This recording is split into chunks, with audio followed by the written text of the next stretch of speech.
Are you one of those people who shares too much? Do you hand out your whole personality like free samples, your desires, your dislikes, your wounds, your values, to anyone who will listen? Do you think it makes you look honest? Or have you just never stopped to think about who's watching you? Because here's the truth nobody wants to say out loud. Every time you overshare, you're not being real. You're being read, you're being studied, you're being mapped out by people who have no intention of treating you right.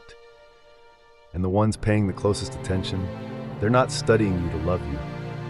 They're studying you to use you. People think being online is harmless.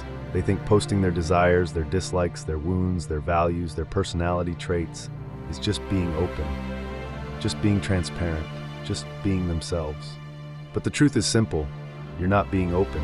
You're being predictable. And wicked people love predictable.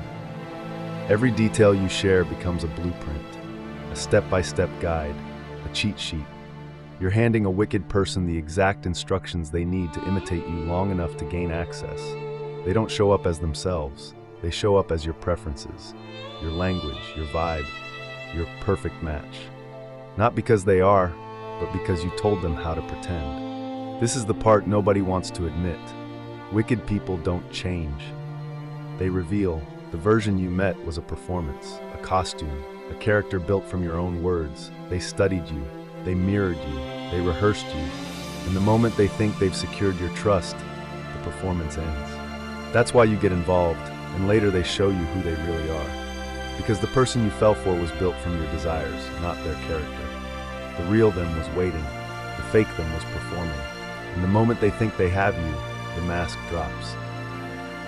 Not because something went wrong, but because the act served its purpose. You're left trying to reconcile two people who never existed at the same time. The one who mirrored you, and the one who meant you harm. This is why discernment matters more than transparency. This is why silence protects more than sharing. This is why boundaries expose intentions faster than conversations ever will.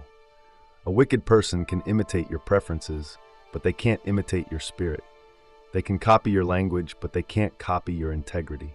They can study your desires, but they can't sustain your standards. And that's where they slip. Every time. And here's the part nobody talks about. The aftermath.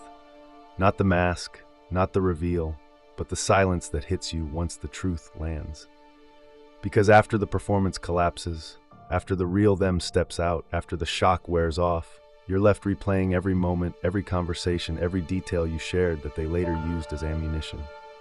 You start realizing how much of yourself you handed over, how much access you gave, how much they learned, not because they cared, but because you made it easy.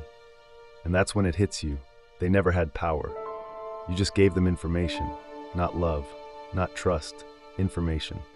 And wicked people don't need your heart to hurt you. They just need your details.